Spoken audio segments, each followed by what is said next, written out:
کہ فضائل کا جو علم ہے وہ عمل کا ایک جوش پیدا کرتا ہے، رغبت پیدا کرتا ہے، وہ یہی ہمارا مقصود ہے۔ جب رغبت ہوگی تو اعمال زیادہ ہو جائیں گے۔ ہاں تو پروگرام بہت ہو گئے اور اعمال کم ہو گئے۔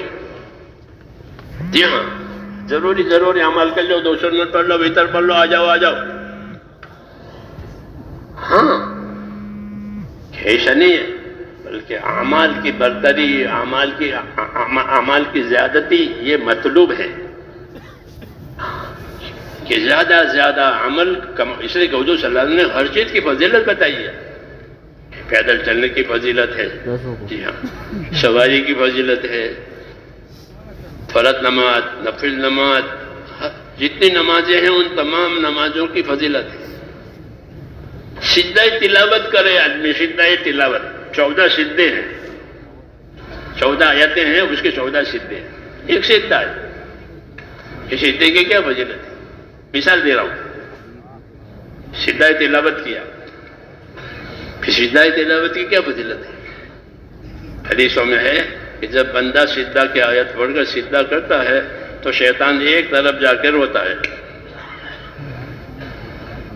ایک طرف جا کر کے روتا ہے اور یہ کہتا ہے کہ ہائے آدم کے بیٹے کو سجدے کا حکم ہوا، اس نے سجدہ کیا، اس کے لیے جنت واجب ہو گئی، میں نے سجدے سے انکار کیا، میرے لیے دوزخ لازم ہو گئی۔ اس کی بات ہے یہ، ہم کو تو نبی نے سنائی تو اس کی بات ہمارے لیے حدیث ہو گئی۔ وہ کہہ رہا ہے کہ آدم کے بیٹے نے سجدہ کیا، سجدہ تلاوت، اس کے لیے جنت ہو گئی، میں نے نہیں کیا تو دوزخ ہو گئی۔ وہ اپنے اوپر رو رہا ہے، اپنی حسرت میں۔ اس کی حسرت کو ہمیں حدیث سے ملی تو وہ اس کی حسرت ہماری فضیلت، یہ فضیلت سجدہ تلاوت کی۔ وہ کہہ رہا ہے جنت ملے گی ان کو، اور حضور نے اس کے بعد ہم کو سنائی تو ہم کو تو نبی کی ملی کہ سجدہ تلاوت سے جنت ملے گی۔ ہاں، یہ بات اس لیے کہنی پڑتی ہے کہ اس بارے میں ہماری توجہ بہت تھوڑی ہے۔ ہاں تو کیوں کہ اصل تو فضائل کے استحضار کے ساتھ اور طریقے کی پابندی کے ساتھ جو عمل ہو وہ دین بنتا ہے۔ فضائل کا جان اور اس کا سنت طریقے کی پابندی، اس کے استحضار سے بنتا ہے دین۔ ہاں، فضائل کا جان نہیں ہے، سنت طریقہ نہیں ہے تو وہ عمل ناقص ہے۔ میں نہیں کہتا ہوں غلط ہے، مگر ناقص ہے۔ تو ناقص علاج ہوا تو بیماری دور نہیں ہوگی، کیونکہ علاج ناقص ہوا، پورا نہیں ہوا۔ جی ہاں، ناقص چیز کا نفع بھی ناقص ہوتا ہے اور نقصان لازم ہوتا ہے۔ اس لیے ہم کو اپنے ایمان کی تکمیل اور اعمال کی تکمیل کے لیے یہ علم دیا گیا ہے، فضائل کا علم۔ حضور صلی اللہ علیہ وسلم نے پتہ نہیں کتنی چیزوں کی فضائل بتائے تاکہ شوق سے کام کرے، اللہ سے امید کے ساتھ کام کرے کہ مجھے میرا خدا یہ دینے والا ہے۔ تو فضائل کی وجہ سے اندر یقین پیدا ہوتا ہے اللہ کے وعدوں کا کہ اللہ نے رسول کے ذریعے سے ہم کو حق بات دی ہے۔ اس لیے اس کا مذاکرہ، اس کا استحضار یہ ضروری ہے۔ صحابہ اس استحضار اور دھیان کے ساتھ عمل کرتے تھے۔ ایک مرتبہ ابو ہریرہ نے ایک حدیث بیان کی، وہ یہ بیان کی کہ جو آدمی میت کو دفنانے میں شریک ہوگا اور جنازے میں بھی شریک ہوگا، تو اگر صرف جنازے میں شریک ہوا ہے تو اس کو 1 قیراط ثواب ملے گا، اور اگر جنازے کے ساتھ پھر دفن میں بھی شریک ہوا ہے تو 2 قیراط ثواب ملے گا، اور 1 قیراط 1 احد پہاڑ کے برابر ہے۔ یہ انہوں نے بات سنائی ابو ہریرہ، ان کے پاس بہت علم تھا تو لوگوں کو ترغیب دیتے تھے۔ ہاں، ان کی خوبی تھی یہ کہ اپنے علم پر عمل بھی کرتے تھے اور اس کو لوگوں کی ترغیب دیتے تھے۔ جمعہ کے دن ابھی خطیب آئے نہیں ہیں خطبہ دینے کے لیے، ابو ہریرہ کھڑے ہو جاتے تھے، ہاں، منبر کا کونا پکڑ کر حدیثیں سناتے تھے لوگوں کو۔ رغبت دلاتے تھے، فضائل سناتے تھے. جب خطیب آ جاوے تو پھر اپنی بات بند کر دیتے تھے، فضائل سناتے تھے. یہ طریقہ تھا. ابو ہریرہ کے بارے میں اللہ نے ان کو بہت علم دیا تھا، تو فضیلت سنائی. یہ مثال کے طور پر میں نے کی. ایک قرات ثواب ملے گا، اگر نماز پڑھی ہے اور دفن میں شریک ہوا ہے تو 2 قرات ثواب ملے گا. تو ابن عمر کو رضی اللہ عنہ کو اس پر کچھ تعجب ہوا، کیونکہ جنازے کی نماز کوئی مشکل نہیں ہے. 4 رکعت، تکبیر 4 تکبیریں ہیں کھڑے کھڑے، تو عمل آسان ہے. وہ ثواب بہت بڑا بڑا ہے، پہاڑوں کے برابر. تو کہیں ابو ہریرہ بھول تو نہیں گئے؟ یہ ان کو اشکال ہوا. تو انہوں نے ان کو توجہ، ابو ہریرہ کیا کہہ رہے ہو؟ سوچ کے کہہ رہے ہو؟ انظر. ابو ہریرہ کو ناگوار ہو کہ میں کوئی اپنی تھوڑی چلا رہا ہوں. کیونکہ صحابہ حدیثوں کو بہت امانت داری سے اور ذمہ داری سے پیش کرتے تھے. حضور صلی اللہ علیہ وسلم کی طرف غلط بات منسوب کرنا حرام ہے. کہ نبی نے نہیں کہی اور کہی کہ نبی نے کہی، کہ بہت بڑا گناہ ہے. تو وہ بہت ناراض ہوئے کہ کیا میں کوئی اپنی چلاتا ہوں. اور اپنی بات کو ثابت کرنے کے لیے عائشہ ام المومنین پاس گئے رضی اللہ عنہ، کیونکہ یہی حضرات صحابہ کی جماعت میں زیادہ علم والے مانے جاتے تھے. ابو ہریرہ ہوئے، انس ابن مالک ہوئے، عبداللہ ابن عمرو بن عاص ہوئے، یہ ابو ہریرہ، یہ مکثرین فی الحدیث، حدیث کی کثرت والے. ان کے بعد تو اپنی بات کو ثابت کرنے کے لیے وہاں گئے.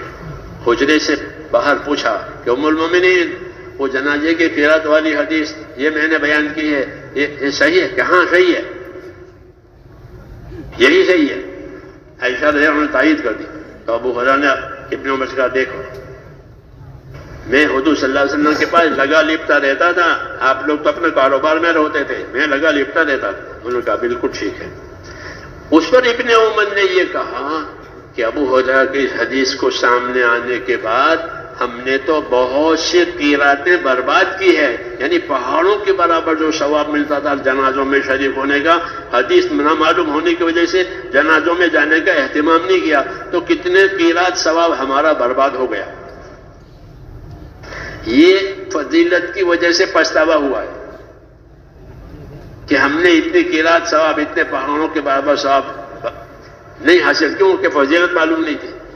ہاں فضیلت آج معلوم ہوئی. تو صحابہ کرام کا یہ مزاج تھا کہ وہ فضائل کو اس لیے سنتے تھے کہ اب اس کے اوپر عمل کرنا ہے، اور اس دھیان کے ساتھ عمل کرنا ہے کہ اللہ ہمیں یہ دینے والے ہیں. اس لیے وہ ایک ایک چیز کے فضائل یاد کرتے تھے اور اس پر عمل بھی کرتے تھے، اس کی دعوت دیتے تھے، اس کی دعوت دیتے تھے کہ یہ کرو. جیسے میں نے کہا جابر بن عبداللہ نے پیدل چلنے کے فضائل بیان کیے، تو لوگ اتر گئے پیدل اور پیدل چلنے لگے کہ پیدل چلیں گے اللہ کے راستے میں. تو فضائل سے عمل کی قیمت معلوم ہوتی ہے. پھر اس کے دعوت دینے سے لوگوں کے مزاج میں فضائل کمانے کا جذبہ پیدا ہوتا ہے. مشقت برداشت کرنے سے بھی فضیلت ملتی ہے، طریقہ صحیح ہونے سے بھی فضیلت ملتی ہے. اللہ تعالیٰ نے فضائل کے بہت راستے کیے ہیں. حضور صلی اللہ علیہ وسلم نے فضائل کو بہت بسط سے اور تفصیل سے بیان کیا ہے. اصل عمل کی بھی فضیلت اور اصل عمل تک پہنچنے کے جتنے راستے اختیار کیے جائیں گے اس کی بھی فضیلت بیان کی ہے، جس کو علماء نے کتابوں میں جمع کیا ہے. ہاں، گھر سے وضو کرے اور مسجد میں جاوے. یہ گھر سے وضو کر کے مسجد میں جانے والا ایسا ہے جیسا گھر سے احرام باندھ کر حج کو جانے والا. گھر سے وضو اس کے اسے فضیلت. پھر آپ کو معلوم ہے کہ قدم پر کیا کیا ملتا ہے. مسجد میں گیا تو سنت کے مطابق مسجد میں داخلے کا ثواب، انتظار صلاۃ کا ثواب، پہلی صف کا ثواب، پہلی صف میں داہنی طرف نماز پڑھنے کا ثواب. یہ سب علم ہے. یہ اس کی وجہ سے عمل کے دروازے کھلتے ہیں، عمل کے دروازے کھلتے ہیں. اور عمل کے دروازے کھلنے کی وجہ سے پھر عملوں میں اہتمام اور سبقت ہوتی ہے، آدمی آگے بڑھتا ہے، پامن ہو جاتا ہے۔ سعید ابن مسیب ایک تابعی ہے، وہ فرماتے ہیں کہ 20 برس ہو گئے، کبھی ایسا نہیں ہوا کہ میں اذان سے پہلے مسجد میں نہ پہنچا ہوں۔ انتظار ایک صلاۃ کے ساتھ نماز پڑھنے، یہ کہ 20 سال ہو گئے، کبھی ایسا نہیں ہوا کہ میں اذان سے پہلے مسجد میں نہ گیا ہوں۔ یہ کیوں کہ اذان سے پہلے مسجد میں جائے گا آدمی، اذان ہوگی، پھر نماز کھڑی ہوگی، تو یہ نماز بھی پڑھے گا اور نماز کو نماز کے انتظار سے پڑھے گا۔ مولانا الیاس صاحب فرماتے تھے کہ جو نماز بغیر انتظار کی ہوگی وہ پھوس پھوسی ہوگی۔ وہ نماز کیسے ہوگی کہ وہ پھوس پھوسی، انتظار سے نماز پڑھی ہے، دھیان سے نماز پڑھی۔ یہ سب فضائل کی باتیں ہیں۔ اس لیے میرے دوستو ہمارے دین کا بڑا حصہ ہے اس کے اندر کہ فضائل، اس لیے علماء نے ہر زمانے میں فضائل کی کتابیں لکھی ہے، آخرت بنانے کے طریقے بتائے ہیں، کیونکہ فضائل سے ہی آخرت بنتی ہے، فضائل سے ہی آخرت ملنے کا اور آخرت بنانے کا شوق پیدا ہوتا ہے۔ وہی ہمارا تیسرا نمبر ہے کہ اس کا ایک حصہ اس کا فضائل کا ہے۔ ہاں کہ راتوں کو جاگنے والوں کو کیا ملے گا؟ ہاں کہ راتوں کو جاگتے ہیں، تتجافی جنوبہم عن المضاجع، کہ ان بستروں سے ان کے بدن الگ ہو جاتے ہیں، اٹھ کھڑے ہو جاتے ہیں اور اپنے پروردگار کو پکارتے ہیں۔ ہاں کہ ان کے لیے تو اللہ نے وہ چیزیں چھپائی ہیں جو کسی کو معلوم نہیں ہے۔ ہاں یہ کہا۔ اس لیے میرے دوستو دین کی اس چیز کی وجہ سے ہماری دینداری میں ترقی ہوگی کہ فضائل آ گئے۔ دوسری چیز کہ سنتوں کی پیروی کرنا، طریقوں کا پابند بننا، کیونکہ طریقوں سے مراد سنت طریقے ہیں کہ فضیلت معلوم ہوئی تو فضیلت اس وقت حاصل ہوگی جب عمل صحیح طریقے پر ہوگا۔ صحیح طریقہ وہ ہے جو سنت میں ہو۔